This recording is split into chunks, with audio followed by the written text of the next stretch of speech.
मालमांडवी waterfall हे बंद केलेलं आहे कारण एकाचा मृत्यू झाला होता आणि आमचा पण अपघात होऊ शकत होता याची कल्पना आम्हाला काहीच नव्हती. सिन्नरवरनं माझी मैत्री मला पिक करणार होती म्हणून मी इथे थांबले होते. ती आली नंतर आम्ही काहीच खाल्लेलं नसल्यामुळे आम्ही इथे नाश्ता करायला थांबलो.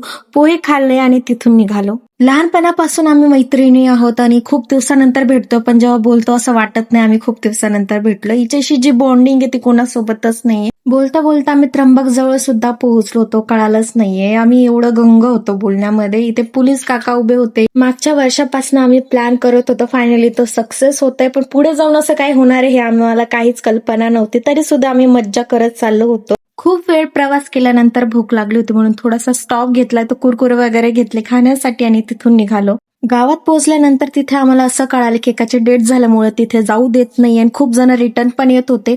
पण आमचा एवढा मूड खराब झाला होता, आम्हाला काय जायचं नव्हतं म्हणून एक खडखड म्हणून डॅम होता, तिथे सगळी पब्लिक आलेली होती. आम्ही तरी नाशिकवरनच आलो होतो, पण काही जण गुजरात, मुंबई अशा मोठमोठ्या ठिकाणाहून आले होते. ह्या डॅम मध्ये बुडून आमचा पण मृत्यू झाला असता. काय झालं ते तुम्हाला आम्ही पुढे सांगते. सो आम्ही आलो तर होतो आणि मग नंतर पुढे गेलो. विचार केला नव्हता की असं पण काय होणार आहे. ह्या डॅमचं नाव खडखड काय हे मला आता कळालं, कारण की ते खूप खडक आहे. खडक असल्यामुळे आम्ही खूप हळूहळू चालत होतो कारण तोंडावर पण पडू शकत होतो. आलो आणि जसं पाण्यात घुसलोय ना, आम्हाला इच्छाच होत नव्हते बाहेर निघायची आणि खूप खेळत होतो आणि खूप मज्जा येत होती.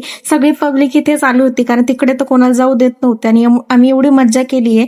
पोहता तर आम्हाला कसं काही येत नाही, पण पोहता पोहता आम्ही एवढं पुढे गेलो होतो की त्यानंतर फुल नाका तोंडात पाणी गेलं, जे तोंडाच्या पण वरती होतं आणि शेवटी आम्ही गेलोच होतो ऑलमोस्ट. पण एक जण येऊन आम्हाला वाचवलं आणि खरंच मी आता जे व्लॉगिंग करते आता मी करू शकली नसते, मी नसते, पण तिथे भरपूर पब्लिक असल्यामुळे आम्ही वाचलो. आणि खरंच सांगते, सेफ्टी ठेवा आणि जास्त लांब पण जाऊ नका जे पण असं जातंय. खूप वेळ पाण्यात खेळल्यानंतर आम्ही तिथून निघालो. गाडीत मी डायरेक्ट झोपले होते कारण मला बरं नव्हतं वाटत. संस्कृतीला आले होते जेवायला, जेवण वगैरे केलं आणि तिथून निघाले कारण तिला परत सिन्नरला जायचं आणि खूप टाइम झालेला होता. आम्हाला ऍक्च्युअली 6 वाजले होते आणि तिला 7 वाजता तिथे पोहोचायचं होतं. गर्दी खूप होतं, ट्रॅफिक इतकं होतं की आम्हाला दुसऱ्या रोडने जावं लागलं कारण नाशिकमध्ये खूप काम चाललंय, जे की तुम्हाला माहित असेल.